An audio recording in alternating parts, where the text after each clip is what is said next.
to start here.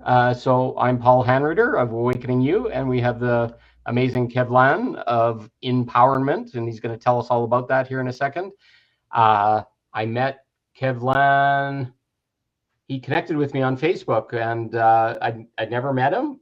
He's a very powerful light worker here in Calgary, Canada, and yeah, we resonated very much. So empowerment is what he does. And go ahead, tell us all about yourself, sir. Yeah, thanks, Paul, for having me. I'm very happy to share and my experience and my background a little bit. So my name is Kevlan, so it's my soul name. So that was a name that was given to me by my spiritual family or my guide a number of years ago. And I am a teacher. So I like to really teach people through empowerment. So really bring forward knowledge and empowering knowledge and kind of bridging the science and spirituality to really expand the box of the possibility and really expand or explain to people they are much more on what they think they are. But I'm also a healer, and so I assist also people, individual with certain modalities such as energy healing. So just to assist them to go back to themselves. And it's really empowerment, as you can see behind the screen here. It's really about helping people to go back to themselves. So really showing them that they are much more than what they think they are, and really helping them going back to their own essence and this consciousness that they are in essence, or so that's really what I do every day. Beautiful. Cool. So every time we've sat down for lunch or coffee, whatever it was, a few days ago, and it turned into, I don't know, that was over 3 hours. So we tend to bring up a lot of truth and a lot of exciting possibilities. And essentially these lives or interviews or whatever we want to call them is just my efforts to show people other possibilities, how there's resonance in all these different people's experience, because it's a truth. You may not believe me and you may think I'm crazy or whatever, but a lot of what Kevlan has found and I have found are similar, and we resonate with an awareness or whatever you want to call it. Yeah, and we live in a world that is driven by science. A lot of people, they don't believe in spirituality because they think it's like mumbo jumbo, a bunch of woo stuff that don't have, it's more like based on belief system, whereas science is more like proven. So people will have a tendency to follow the science. And as a result of this, because I have a scientific background myself, I grew up and I studied engineering. I worked in engineering for a number of years. So I've always loved the science, and I've always that mind, that Cartesian mind, the left brain of my side that was very developed, but I also had the right brain of my side, the spiritual aspects, and I was always trying to bridge those together. And I'm like, okay, I have all this information from the science, but at the same time, spirituality is saying all of this stuff. So, and I was trying to understand, okay, what is the truth? So why they are so different? So for a number of years, I really was trying to research and try to understand, the science and the new science, what is not really mainstream. Unfortunately, that's what they're not teaching that to us in school, unfortunately. But there is so many things out there coming from the science that is kind of bridging what we've been heard or what we've been told by ancient civilizations, ancient culture. So when it comes to quantum physics or cymatics or neuroscience, or there is so many things that now we can say, yeah, it's not mumbo jumbo stuff. Actually, now science is actually showing us that energy is real. We are not this material being that just flesh and bones, and once you die, there's nothing else. Because like science is showing us that energy is real. And my research of all those years of reading and listening to people and trying to understand and kind of bring those two words together came to a conclusion when I published a book in last summer.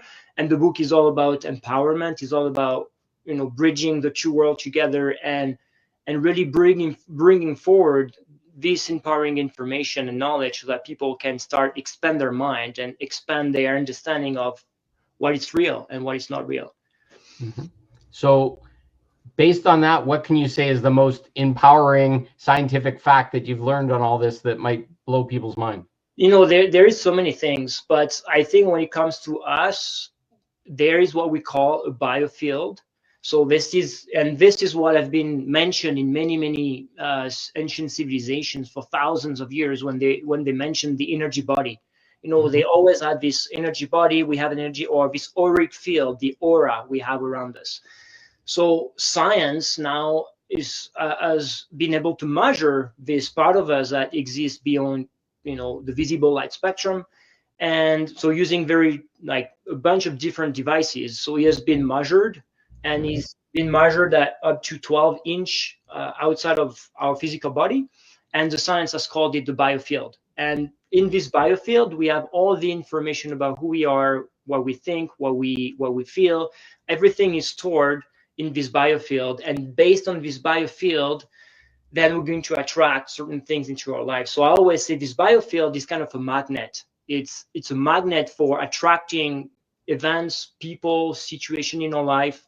And because when people are saying, I something is happening into my life, I don't know why, I'm struggling, it's difficult, and I was trying to bring forward the fact that it's not something that you're not a victim of what is happening into your life. It's actually you are co-creating what is happening into your life, whether you're conscious of it or not. And for the most part, we're not even conscious of it, because we don't even know what we think every day. We don't even know what we feel every day, because we live in autopilot.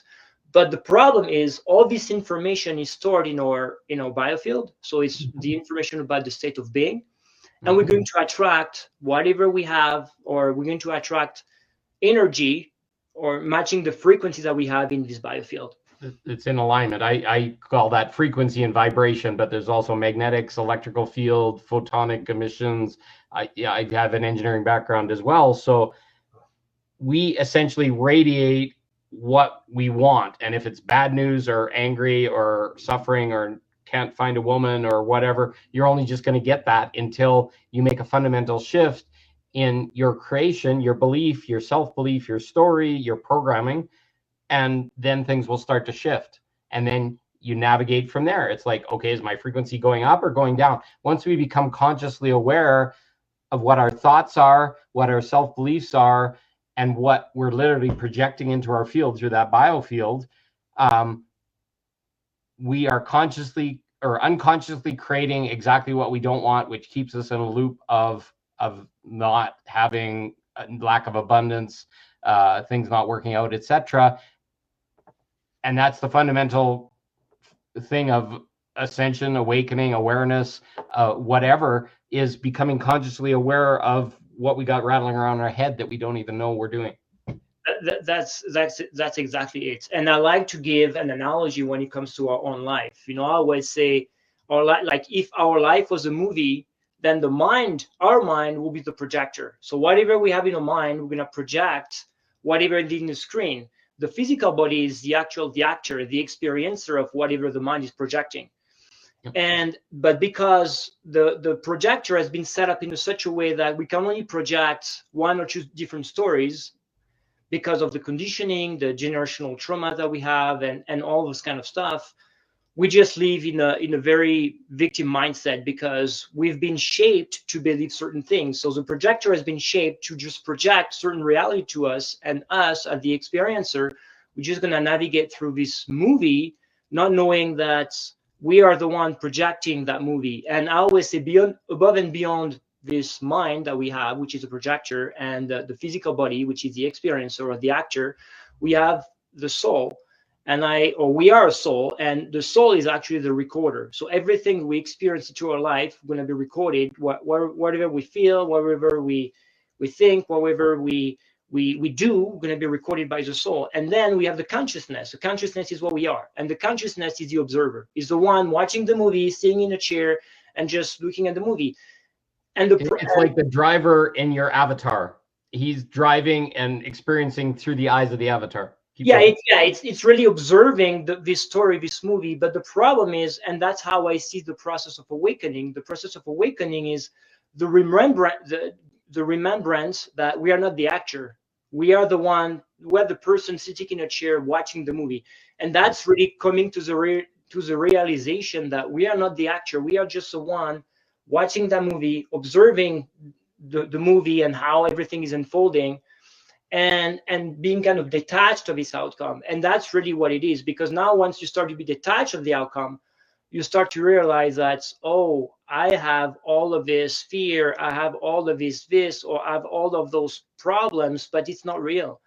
But now, because you're starting to be aware of that, you can start to change them. So absolutely. So it's really, and that's why I like the empowerment, or the inner, I like to call it the inner transformation, is because once you understand you are the one projecting the movie, now you can change whatever you want to project into your life. And to change, and you ultimately have the choice in every moment whether or not you go with the old story or the new story, and that's exactly what you're saying is creates new reality for you. Exactly.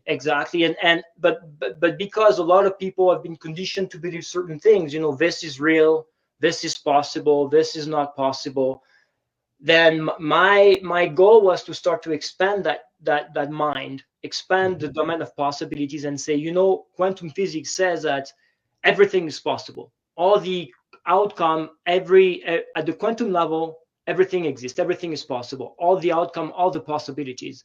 Every possibility is lived. New realities are created from that. I hear you. Exactly. And now it's a matter of us matching a frequency of what we want to manifest into our life. But because we have all those fear, we have all those limitations, and we've been living in survival mode for so long, that we need to get rid of all of that first before we can attract or we can manifest something we desire. And that's where is it really get rid of, or is it be consciously aware of and then transit it without calling anything bad or anything outside yourself? Because it's an element of you, your inner child, that you don't want to lock in a cage. You want to let the limiting mindset go and evolve together, is the way I see it.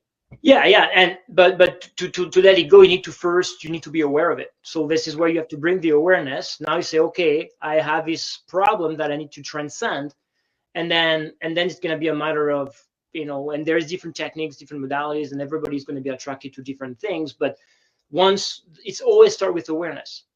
As when you're not aware, you can change it. You can change something you don't know. Once you start to know about it, now you're like, okay, I'm going to put my intention there. And when intention goes, energy flows. So you're going to put your intention there. And that's when you can start transcending whatever is not serving you anymore. And it's critical what you use the word transcend, and you even pronounce it with a space, but it's literally, we're in a trance. We're in blinders of a societal belief that says, I got to pay taxes, I got to have a job, I got to do all this kind of stuff, which is a trance that says this is the only way, and you're a good boy or a good girl if you do it. We're literally ending the trance, coming out of the hypnosis, coming out of a program. That the flip side I also want to mention is, we're the byproduct of two sets of DNA. We have a mother and a father, and when they have a baby, you get 50% of their lineage, 50% of their programming from both your mother and dad. So as an infant, you already carry a whole bunch of shit that's what we call lineage, trauma, all these other things. Epigenetics, which is science-based, tells us that a rat that's been exposed to noise, their parent did, that young rat, even though they weren't exposed to the noise, now all of a sudden responds the same way. So we're doing much the same thing. So that trance we're talking about, and the other science-based fact is, up until the age of 7 as an infant, we take everything we're told, everything we see in as absolute fact and truth, and we have no filter. So if your parents like, money doesn't grow on trees, and they're fighting all the time, and they're angry, and all of a sudden you see, well, that's love, is being angry, and codependence, and the narcissistic mothers, and all this shit. That's in our subconscious mind. Now we're grown up as adults, and that little child's under 7-year-old belief structure that came from our parents who had the same programming and the same problems is now living out in your life, and you can't figure out why you can't have abundance, why things don't work out, etc. You're ultimately going to have to take self-responsibility and now choose as an adult to say, that belief is not true. I do not have to yell to get my point across. I do not have to hit. I do not have to whatever, which is often us as parents that are outgrowing all this kind of stuff and not doing it to our kids and making a conscious choice. Exactly, and that's what is it's so important for the people that are on this path to realize that we have our duty. We have a duty for these new generations. And you're talking about the first 7 years, and if you have kids, that's really what it is. The first 7 years are so important to be aware of what we are, so that we don't transfer whatever limitations that we have to our kids. Because then, as you were telling us before, like, boys don't cry, and then we wonder why men can't show their emotions. It's just a program we got when we were kids. Like, you're a man, you can't cry, you have to be strong, you have to be. So, and then now you realize that, yeah, all those men, they are, they don't want to show their emotions, just because they have a program running in their subconscious mind they're not even aware of. That is just a program. Mm-hmm. So it's really going back to that, like this projector and whatever we have in our mind, so that we can start to expand the possibilities of what we think we are and what we think we can become, or what we think we can attract. Because if you don't believe in an outcome, you cannot attract that outcome. It's just by definition. So you need to first open your mind of this possibility. This is possible for you to heal. Mm-hmm. This is possible for you to become abundant. This is possible for you to not work and attract money. I saw people, like one guy that I met years ago. He was like, oh, since I was a teenager, I convinced myself that I didn't have to work to make money. And now he's not working. It's just because he started with this potential outcome, or this potential, this possibilities. Like, I believe in this outcome. I believe in this potential, and now I'm going to align myself to that, and I'm going to attract it. So he always starts. He was successful in that, I'm assuming, as well, right? What's that? The money did flow into his life because he had that belief. Exactly. Right. It's everything is energy, and we are the one projecting the movie. So what movie do you want to project? What movie do you want to experience? You are the one doing it. So now you decide. Do you want to live in a movie where everything is, you're a victim and you have all those problems and all those issues, and you have a hard life, and you go through disease and all this kind of stuff? Or do you want to live a movie where you're the one creating the movie, and you're like, I want to live my best life. I want to travel the world, or I want to help people. I want to do this and that. You decide, Right. Here's a sobering one for people. A common parenting practice. I've had 3 children. You've got a child as well, is my understanding. Yes. When kids are really young and they're just starting to be a toddler, they're walking around, they start to go and touch things, or they crawl around in the house and they'll put stuff in their mouth that's not safe. So as parents, to protect our children, we'll give them a swat on the ass and say, no.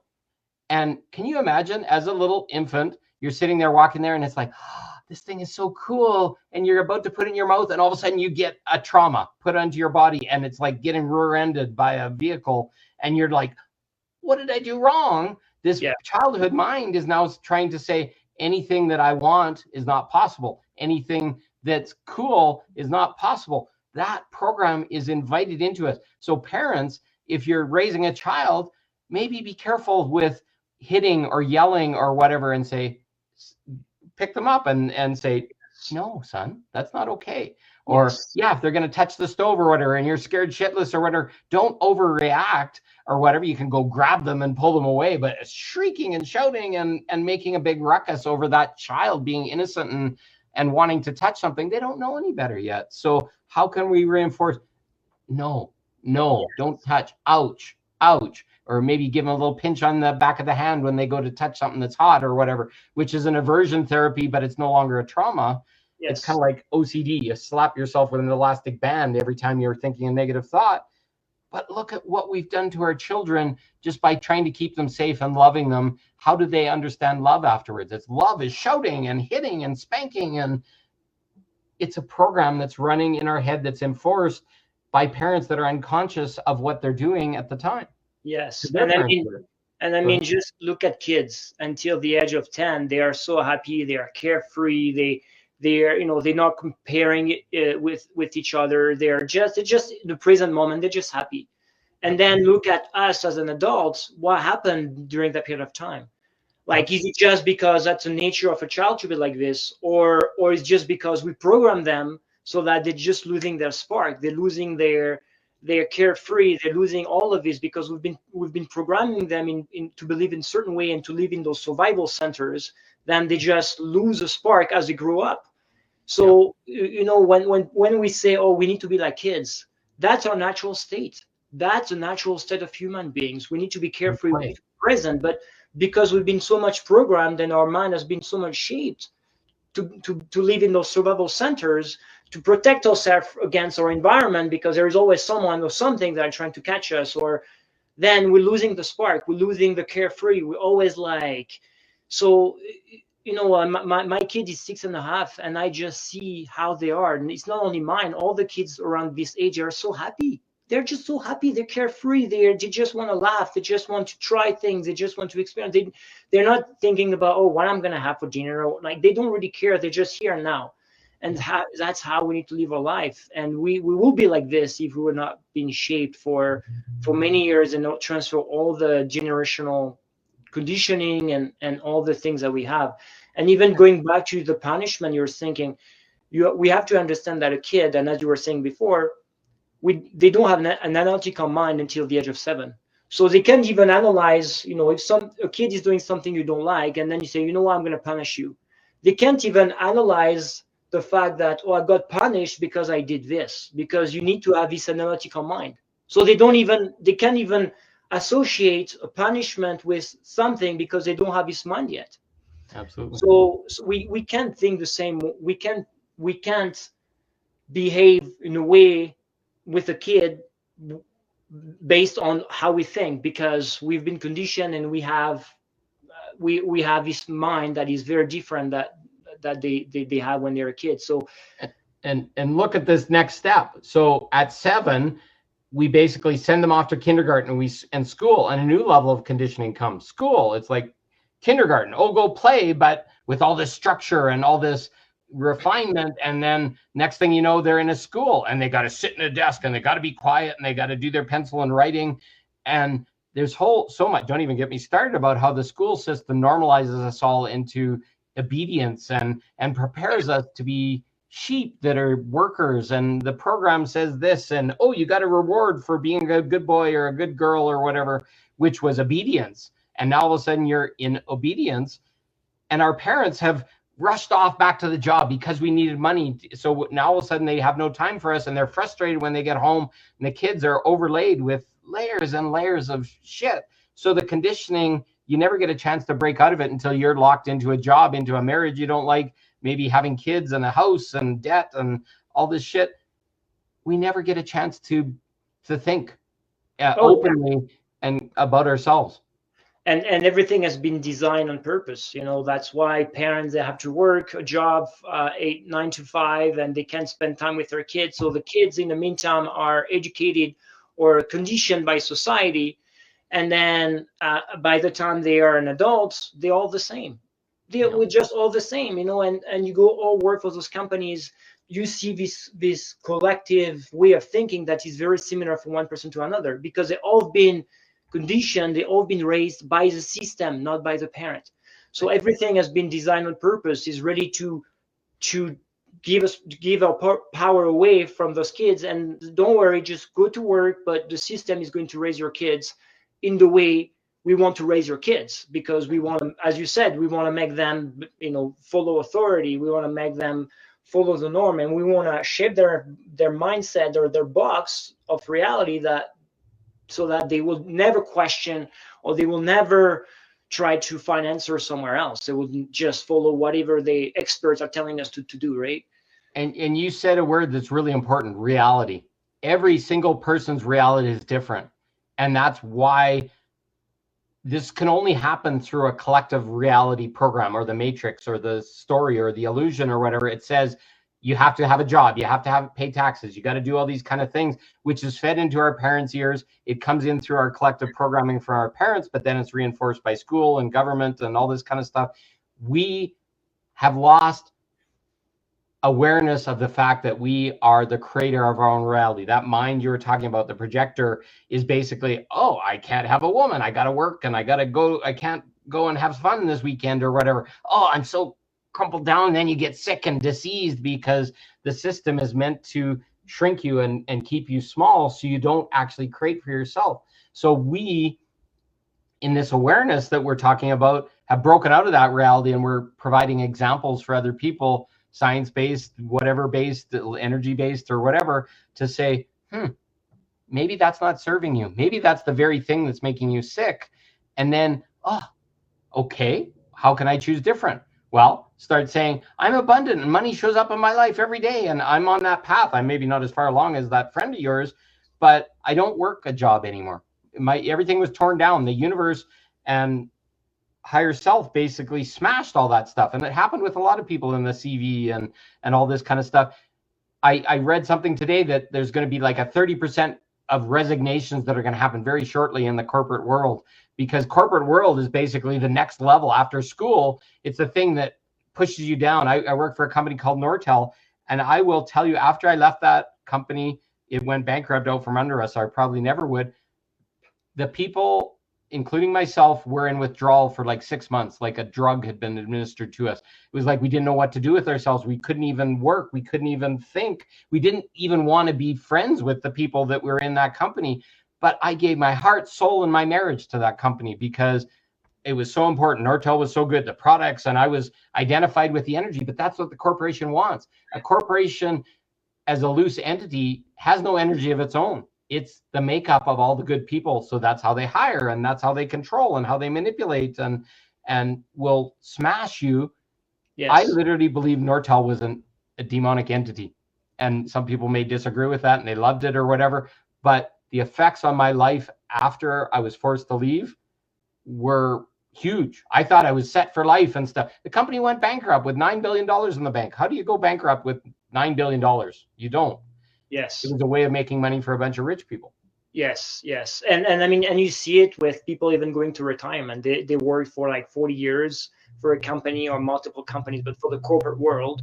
And all of a sudden they're like, shit, like, I don't even know what to do with my life, because I identified myself as this worker or as this social status, having this job. And now all of a sudden I'm losing this, I'm losing my identity. I don't even know who I am. Absolutely. You know, and that's why I tell people, I always ask one question, and a lot of people, they can't even answer that. Who were you before society told you who you were? Like, but it was so young, you can't even remember. Yes, but that's put the work on the side, put your social study on the side. That's what I want to understand, and that's what I want to know about people is, who are you as a person, as a soul? Who are you? Like, don't tell me, oh, I work for this company, or I'm a CEO, or I'm this. I don't care about all of this. You know, that's just a hat, that's just a movie you projected into yourself. But who are you as the observer, the one watching that movie? Who are you? What do you want to do with your life? What's your dream? And sometimes I ask this question, you know, what do you want to manifest? What's your dream life? And people, they can't even answer that question. They don't even know, like, what, like, how can you, like, you can't attract, or you can manifest your life, your dream life, if you don't know what is your dream life. What brings you joy? What are the things, like, if everything was possible here and now, and like, how would you picture yourself being so happy, so joyful, like living your best life? What would it be? And a lot of people, they can't even answer this question.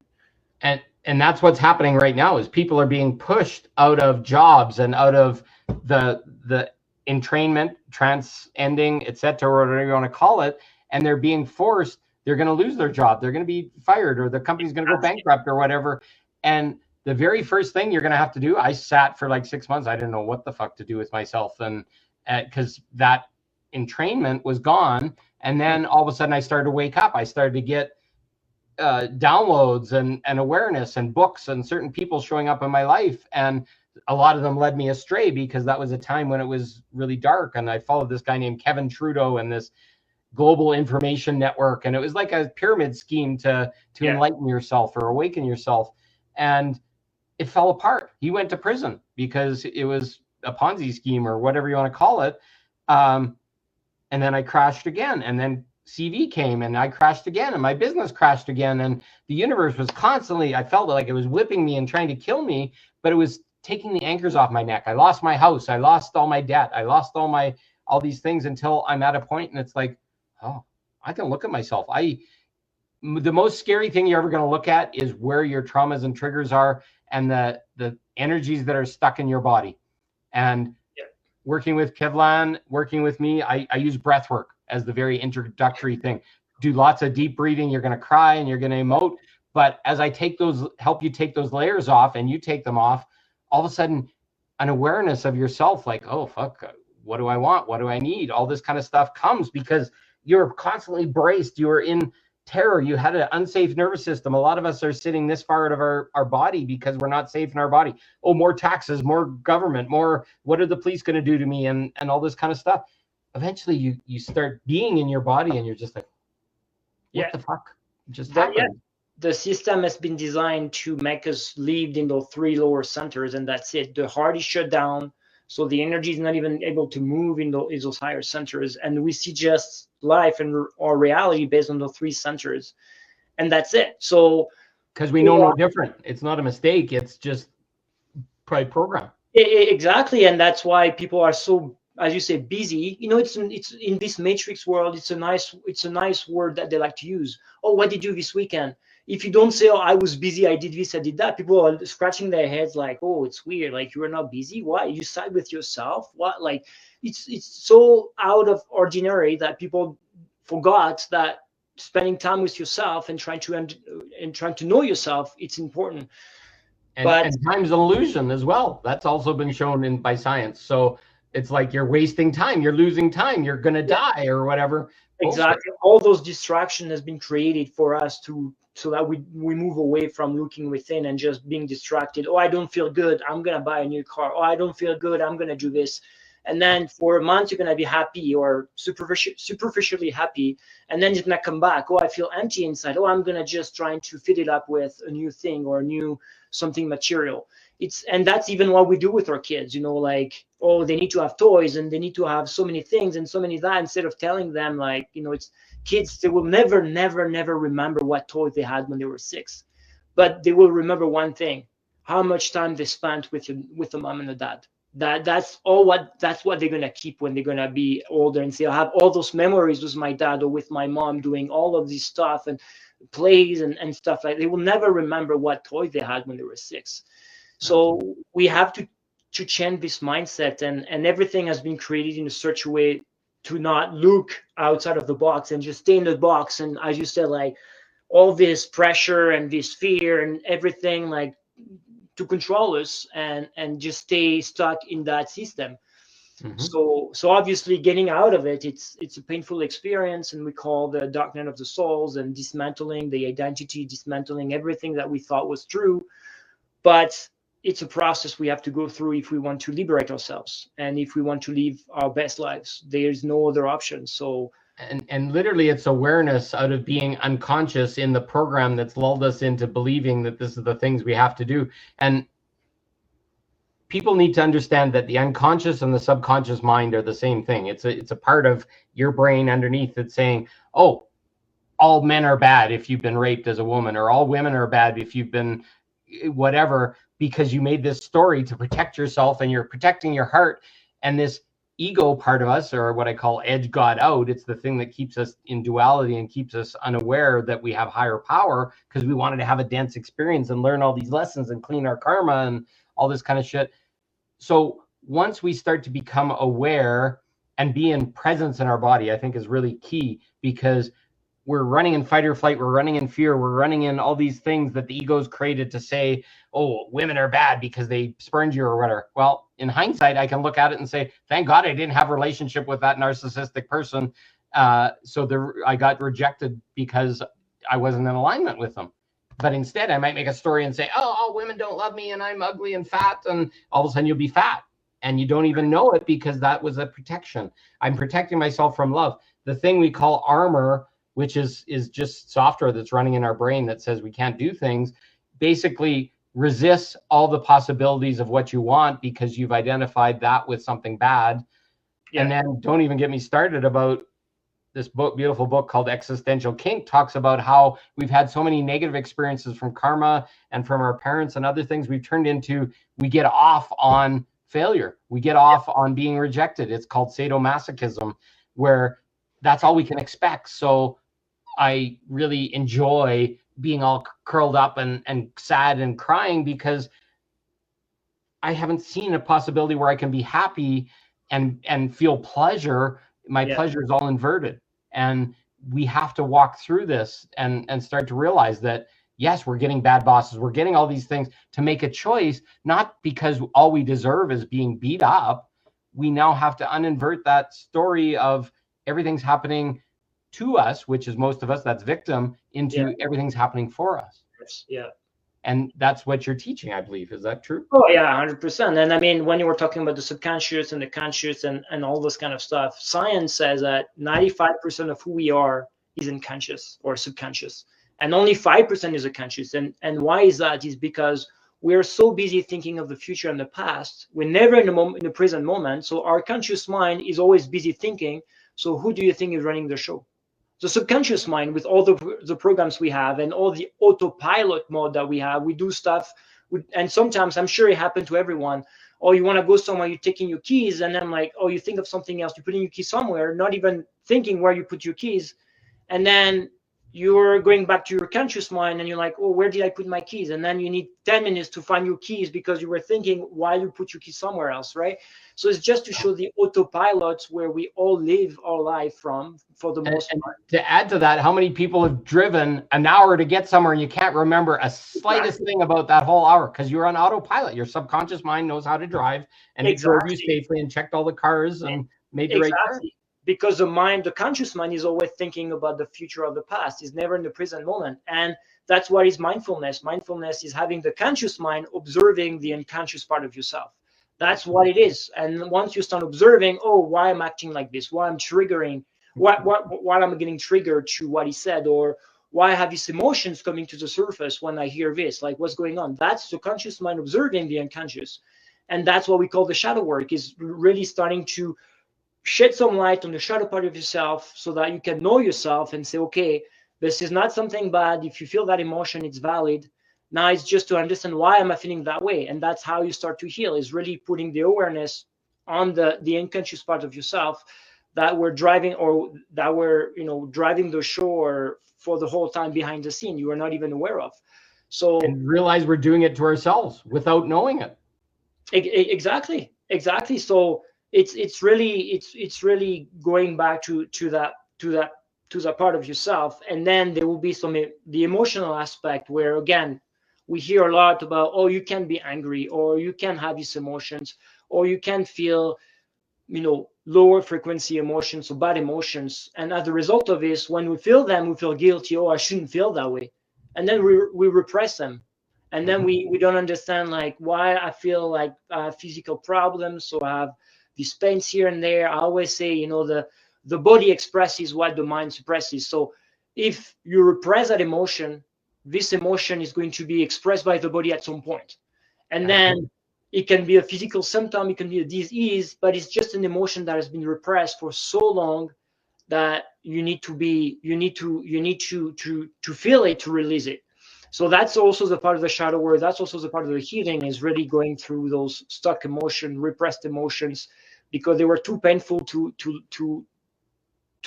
feel.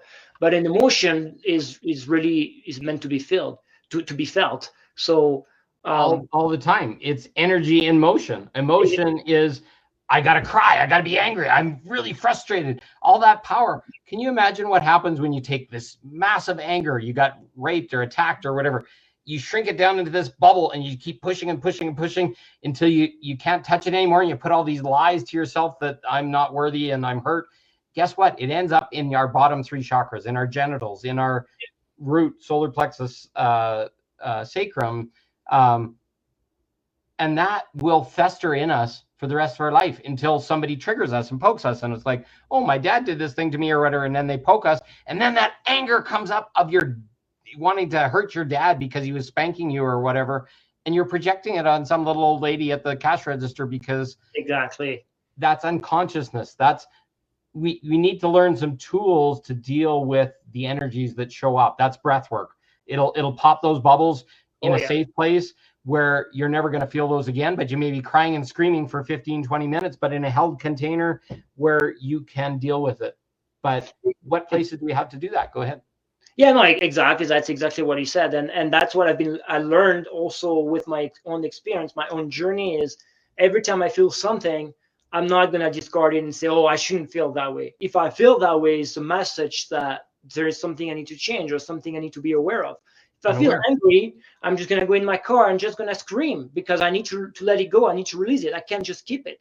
So I think it's very important that people start to understand those emotions are meant to be felt and they're all valid. Whatever you feel, it's valid. Like you cannot have this guilt or, oh, I cannot feel that emotion, it means I'm a bad person. No, it's just a message that they are showing you, and then you need to feel it to acknowledge the message, release it, and now you can address it. But the And emotions, ultimately you're unconscious of something that's inside of you that could leap out and harm someone. So really it's accountability. We're starting to learn to be that observer. Why am I angry right now? And be curious. And it's like, oh, I'm going to kill somebody right now. What the hell? Hold on. I got to walk and go sit in the bathroom for a minute before I talk to you, yes, because otherwise I'm going to tear your head off. exactly. Exactly. And once you're in that mindset, then you start to understand, yeah, it's normal. And then you start to say, yes, if you want to feel this emotion, scream, be angry, like knock on something like that, but just release it, let it go, right? So it's super important that we start to see life through that lens and start to Absolutely. change our behavior according to this mindset, because that's healing. Healing, it's all about releasing what does not serve us anymore, releasing what was being repressed for so long because we are afraid of expressing them in one way or another, and we need to let them go. So healing is it can be painful. I don't want to say it has to be that way, but it can be painful because it's all those emotions that have been repressed. So obviously, crying obviously is part of the process. Being very emotional, And this is the point where we need intentional communities to support us, and we need healers like us. Like I really want to build an intentional community where it's okay. Like if you're triggered, instead of holding on to it and being small and keeping the other person safe or whatever, you can say, excuse me, I'm feeling something very strong here. And you go in the corner, you don't have to hide it or whatever, and you just fucking scream your head off, not directed at anybody. yeah, But I wanted this in yoga. How many times you're in yoga, you're in downward dog, and all of a sudden something pops in your body and you're just in tears? yeah, Can you imagine emotive yoga? Like where it's allowed to talk about it. You got to still be accountable and not scream or hurt anybody. But maybe the instructor comes over and touches your back if you want it with permission or whatever, which calms you down. We don't have those in society. It's not okay to express strong emotions, and it's part of the collective reality. And even the idea of being selfish, choosing yourself over somebody else, is negated and said bad. Like there's bad selfish where it's like, screw you, I'm taking all the toys or whatever, and you can't play in the sandbox with me. Or there's good selfish, is like, I'm not going to talk to you right now because this doesn't feel good. Have a good day. Bye. yeah. And not care what that person thinks. Can you imagine a supportive community that says, that was awesome of you. That guy was really projecting on you or whatever. You did the right thing. You self-loved yourself, and normalize that instead of normalize shut the fuck up or whatever, or hell or whatever the volcano is. It will accelerate the healing process, a collective healing process, big time, big time. Absolutely.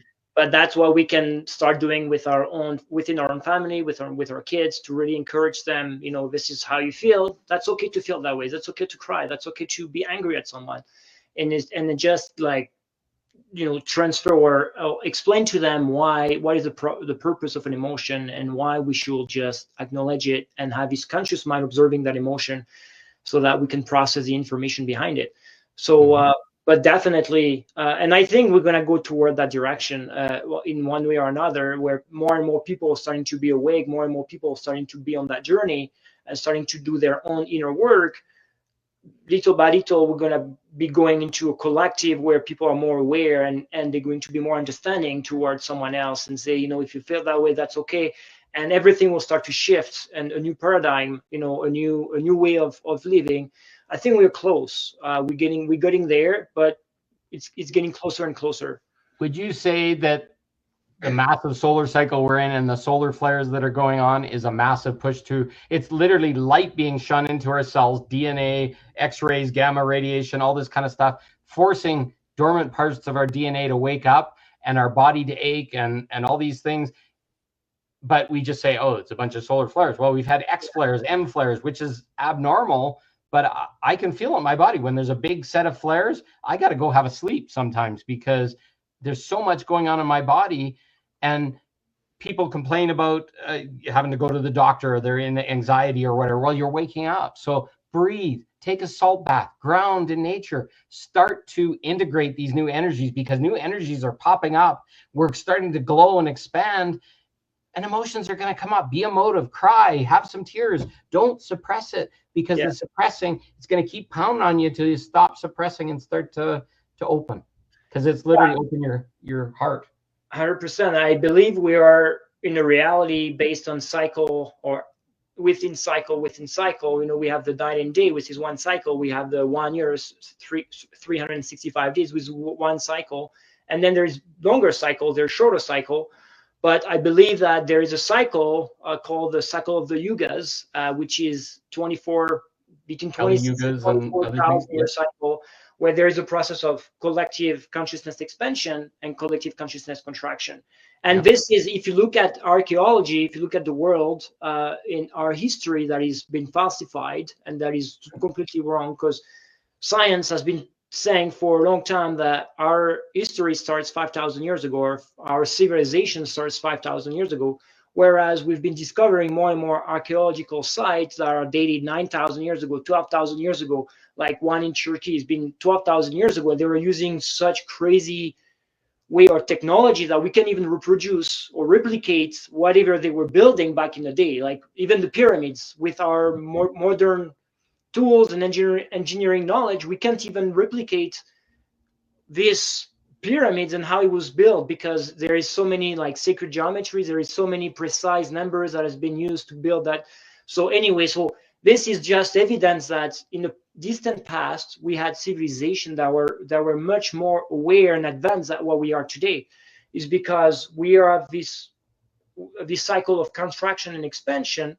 And right now we are going in ascending phase. That's what people are calling this ascension phase, or expansion of consciousness, where basically the collective consciousness is pushed to expand more and more. And I think what is happening at with the solar flares and the energies coming is ready to help the collective and push the collective to go toward the direction. So, and as we do this, more and more truth has been revealed, and that's why over the last 5 years we've been seeing so many revelations and truth coming out from the. Now it's going to get stronger, and it's going to get stronger. It's just because we need to, again, it's the dark night of the soul at the collective level. We need just to highlight all the shadow part of the collective so that it can be transcended, and we can continue our phase of expansion towards in a distant future, a golden age. But that's what the golden age, I believe, is a new collective reality program that doesn't have all the control in it. It's a led by light and truth and transparency and other things,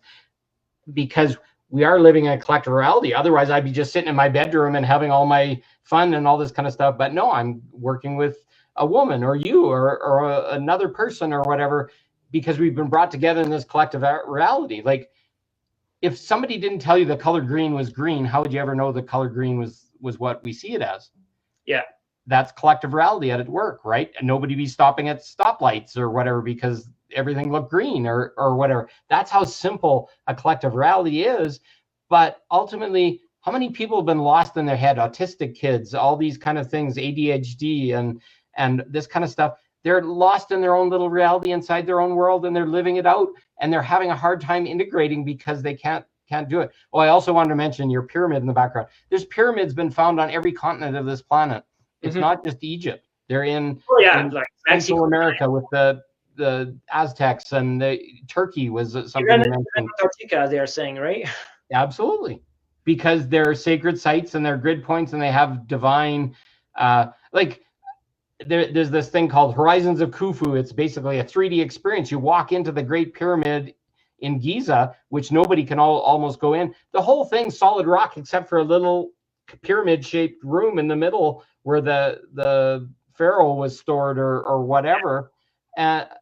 What the hell is that? How's that magnifying things? How's this? You watch things like Gods of Egypt and movies and stuff like that, where they popularize all this kind of stuff. And there's so much technology and science. Even what was the X-Men movie where the guy, all the gold's flowing down and it goes in and they're transferring life force energy in a pyramid.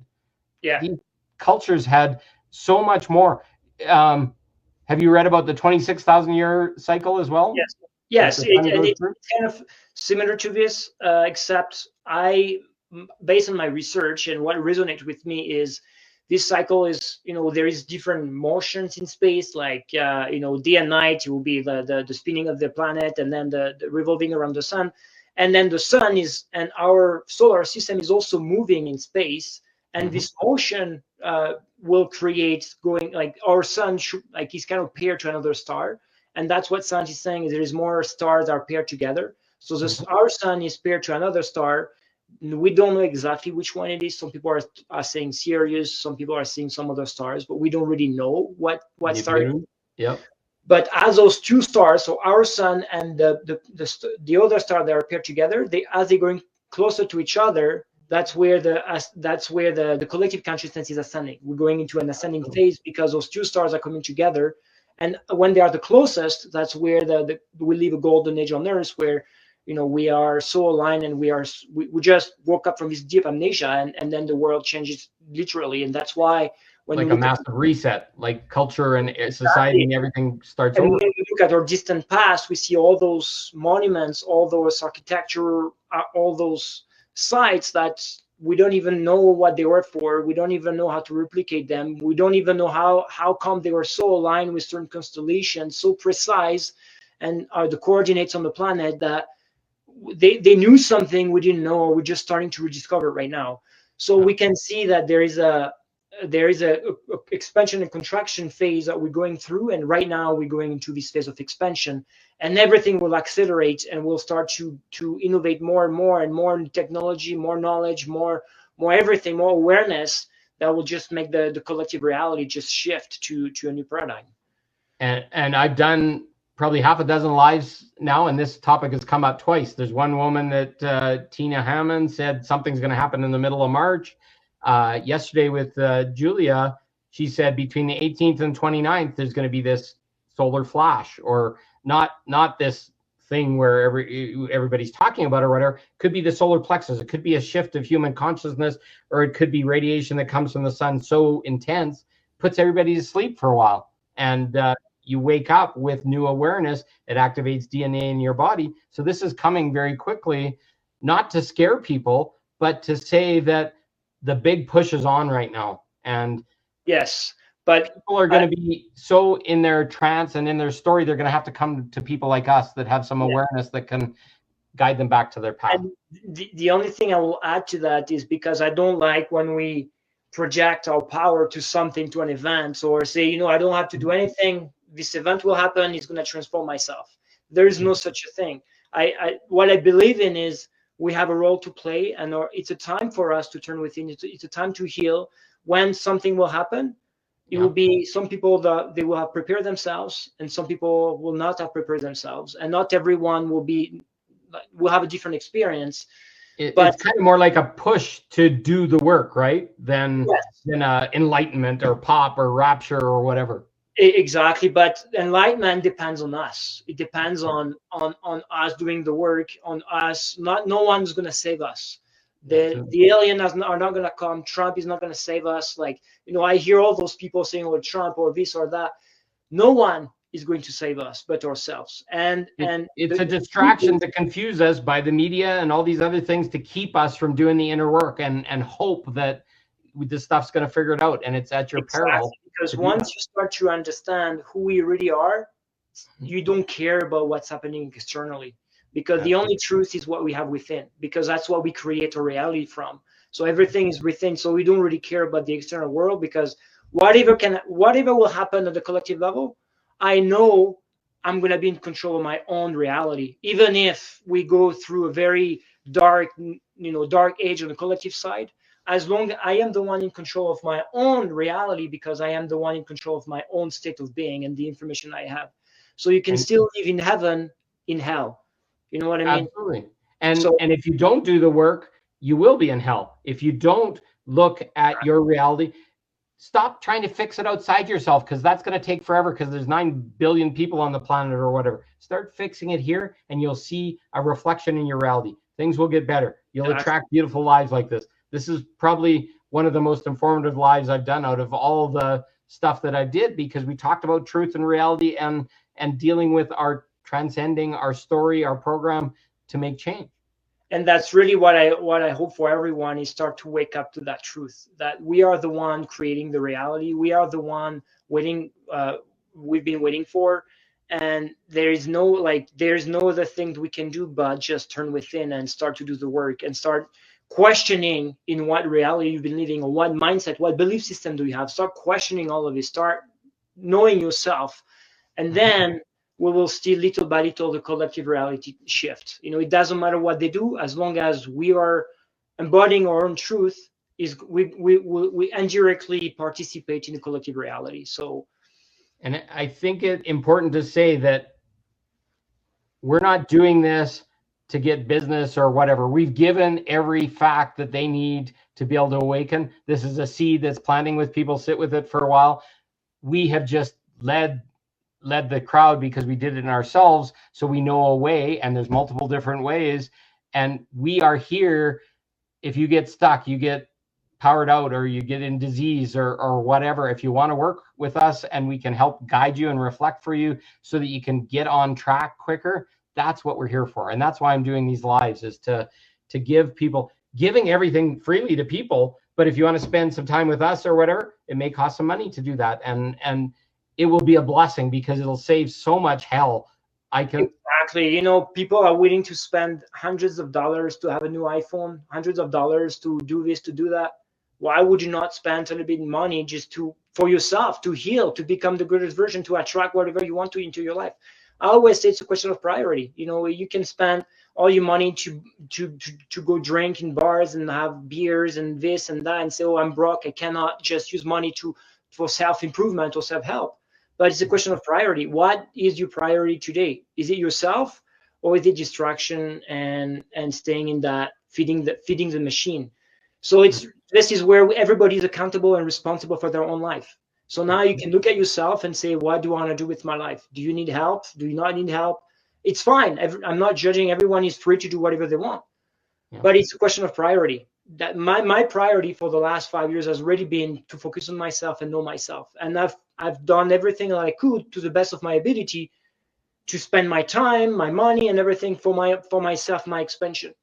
Mm-hmm. But it's a question of priority. That's all. That's where we're responsible for what we want into our life, and now they're free to decide. That's all. And we literally invested in ourselves so that we could have that awareness for ourselves, and now we're willing to share it. There is some value to that. All we want to do is be valued. It's not in to get it rich. It's not in if people show up and it's like, I got very little money, or you want to hide in your story or whatever. I'll work with some people. I'll feel called to do it freely with some people. But if you're being successful and you want to move forward, sometimes I'll even accept from your abundance of if somebody can't afford it right now, from the abundance that's going to show up from you expanding and doing all this kind of stuff, pay me. And it'll be 10 times what they could have possibly imagined paying me before, because at that point we know that we have made it, or we've made an accomplishment, where most other people sell it and it's like, oh, you didn't do it right, oh, you're wrong, or whatever. What just to finish, what I like to say is, what brings me joy is not the money, is to know that you had an impact on people. That's all. The money is a byproduct. That's how I see it, or an exchange or something. But what brings me joy is to be in service. That's all. Like when you see someone that was miserable and now like starting to have this little spark in their eyes and like, okay, I'm starting to understand and I'm starting to free myself. That's all I want, because as they free themselves, we're freeing the world. That's all. In a collective reality, we're all facets of each other. So I'm seeing facets in the other person, and I don't want them to suffer, and I don't want to have them pain. I'm not here to lift anybody up. I'm not here to crutch anybody. I'm here to give you the cold, honest truth in a direct, loving way. And if you don't take it or do take it, it's completely up to you. But at least the universe brought you what you needed. Exactly. That's amen simple. to that. So we're coming up on the hour here. So I would love if you could just tell people how they can reach you and and I'll get you to put it in the live afterwards. Yes. In the comments. Yeah, so I will put all the links down below in the comments afterwards, but they can reach me with my website, so InPowermentByKevlan.com, and I'll put the link after. I also do some YouTube videos where I just talk about different topics, like we just chatted today, and so they can check out my YouTube channel as well, and I will also put the link. And there is also a book that they can get on Amazon, The Science of Breaking Free, so that's the name of the book, where I basically share and bridge science and spirituality to expand their mind and their box of reality. So I'll also put the link down below. And his profile is linked underneath. It's one of the first comments in at Kevlan. You'll just click on it and it'll go to him. Personal message you, is that okay? And that kind of stuff as well? Of course, yes. They can message me personally. Like I'm all here to help. Absolutely. And same here. So I am blessed. This, like I said, is one of the most powerful ones. We resonate a lot. Maybe it's our engineering background and other things, but also the masculine as well, because I find there's far less masculine in this empowered state than there are feminine. That is so there's something beautiful here. So I'm grateful, and you're a blessing to have talked to, and you've taught me a few things, and we've expanded consciousness as far as I'm concerned. So for sure. Same to you. Thanks for having me, Paul. I'm sure we'll be in touch. Absolutely. And anybody that's having problems or struggling or whatever, it's normal. It's true. You'll get through this. This is what it's all about. Watch this video a couple times.